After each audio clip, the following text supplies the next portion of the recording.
Congressman Barbers. Ace Barber. Oh, hindi naman pala masyadong matino kasi alam mo ang ginawa nito. Ha? Alam mo ba namang sabihin sa NBI, imbestigahan daw yung mga vloggers, mga nasa social media na binabatikos ang Quadcom. Haller! Alam niyo po mga kasama, Naisip ngayon? Boss Ace, alam kong ikaw talaga pinakadesente dyan. Baka nakakalimutan mo lang o naiwanan mo isang beses pagkatapos mong magsipilyo, parang pustiso. Naiwanan mo sa baso yung iyong decency. Sir, ang Quadcom po ay isang committee ng mababang kapulungan. Ang mababang kapulungan is composed of members of the House. Ang members of the House ay mga public officials. Ang ating saligang batas ay nagbibigay ng mga karapatan sa ating mga mamamayan na batikusin, punahin, pulaan, kahit loko-lokohin ang ating mga public officials. Wag lang libelous. Meron po tayong batas ng libel. At meron ding cyber libel. Pag lumampas po sa bounds ng free speech ang isang mamamayan, pwedeng idemanda. Pero para sabihin mo sa NBI na imbestigahan lahat ng nagbabatikos, pumupula, nagkikriticize sa Quadcom, foul po yan. Ang Ewan ko, wini-weaponize nila ang NBI. Sinabi na ng ating Korte Suprema, ang mga public officials ay hindi dapat balat sibuyas. They should not be onion skin. Sumaba kayo sa public life. Kayo ay dati pangkaraniwang mamamayan. Kumbaga sa kwan hindi kayo napapansin, nagpapansin kayo.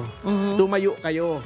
Nagpa-cute kayo, nagpasikat kayo, pinromote nyo yung sarili nyo bilang isang magaling na public servant. Tumakbo kayo sa eleksyon, nangampanya kayo, umikot kayo, kinamay-kamayan nyo yung mga tao, lumalabas kayo sa TV, sa radyo, sa social media, sa mga digital platforms. Naniwala na kayo ay magaling, nilukluk kayo sa mababang kapulungan bilang representante. That is the price you pay. Talagang pupunahin at pupunahin kayo. Parang boksingero yan Hindi ka pwedeng maging boksingero. Hindi ka pwedeng tumungtong dun sa ring at ayaw mo masuntok. Lalo na kung ang Quadcom, panay ang suntok. Panay ang banat nyo kay Pangulong Duterte, sa mga witnesses, pinakukulong nyo. Talagang pupulaan kayo dahil criticism of the official acts of public figures ay part and parcel ng demokrasya. Yan ay kasama sa checks and balances. Yan ay deterrent. Yan ay para mapigil ang yung tinatawag na abuso. Sapagkat may pumupuna. Kanya nga po, ang tawag sa media ay fourth estate. Sapagkat yan ang pumipigil. Kasi di ba, a tripartite system of government tayo. May lehislatura, may ehekutiba, may hudikatura. Lahat yan pwede nating pulaan. Kasi nga, ang fourth estate, kasi yan tatlong yan, checks and balances yan Pag umaabuso ang executive, nandyan ang judiciary. Pag umaabuso ang legislative, nandiyan ang executive, may veto power. Pag ang batas ay masyadong sa tingin ng Pangulo ay hindi karapat-dapat dahil ito ay masyadong mahigpit o hindi tama, pwede niyang i-veto. Hindi na magiging batas yun pag hindi niya nilagdaan, vinito niya. Ganun po checks and balance para pag may lumalampas, pag may nagmamalabis sa kanyang kapangyarihan, may isang ahensya na pipigil. Pero paano pag hindi ganon ka-epektibo ang pagpigil? Sapagkat kung ikaw po, katulad ng ginagawa namin, pag may abuso ang lehislatura, kami po ay pumupunta sa judiciary. Pero, syempre po, kailangan ng due process, kailangan ng hearing, hindi naman natin nasisisi ang judiciary. Medyo hindi po ganun kabilis ang remedyo sa judiciary. Anong remedyo mo? Media. Yan. Baka sila pwedeng bumatikos. Kita nyo, babatikos ng media, yung ginagawa nilang illegal na abuso ng contempt powers, di ba? Katulad nun, si Zuleika Lopez, anong ginawa? Di ba? Pinalaya na. Marami nang pinalaya.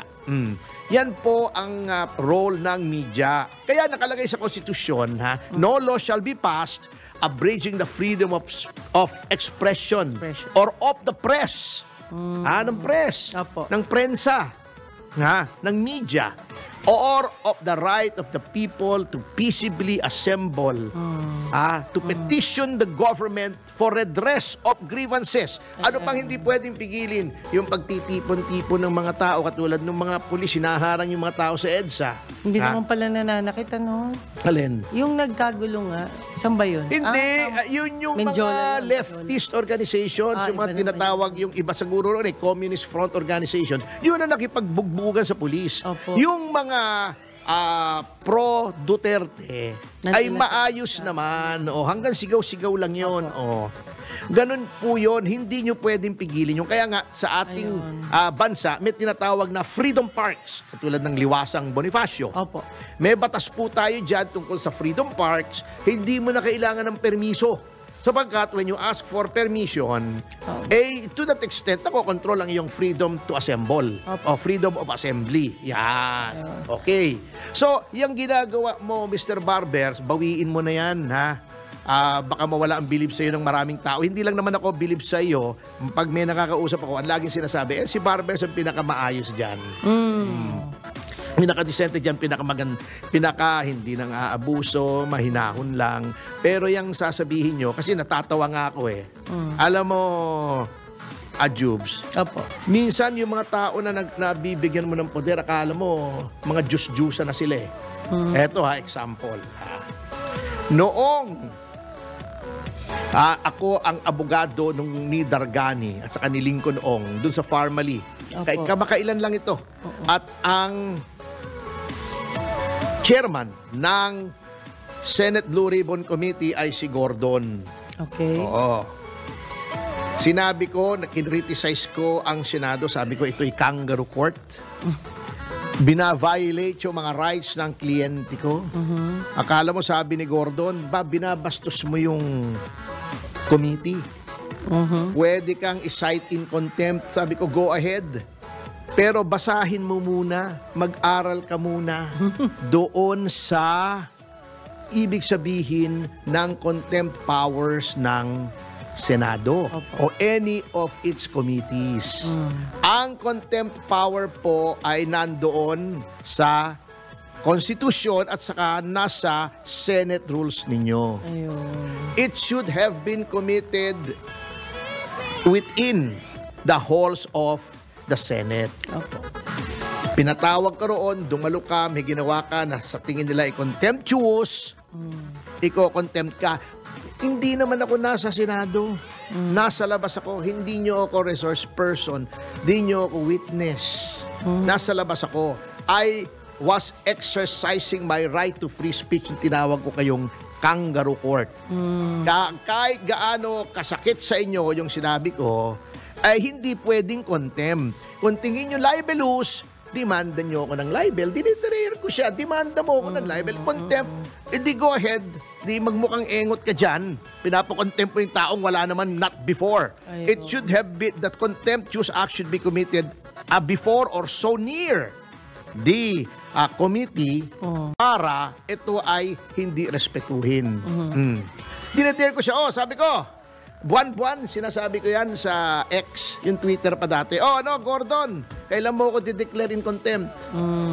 Gordon, pinapaalala ko sa iyo, di ba may banta kang i-declare mo ako in contempt? Declare mo. Hindi niya ginawa. Siguro nahimasmasan. Nahimasmasan siya o na may nag-advise sa kanyang abogado, hoy, declare mo yung contempt yan, tatawanan ka. Papa-aresto mo ako for exercising my freedom of speech. Go ahead, pa-aresto mo ako. Di lalabas ka, tawa ka. In the same way na, yung Lincoln Ong, anong dinesisyonan ng Supreme Court, sinabi, mali si Gordon. sa pagpapakulong sa aking kliyente. O, di tama pala ako all along. O, ginawa na naman to ni Congresswoman Luistro. Meron pa siyang mga threat na,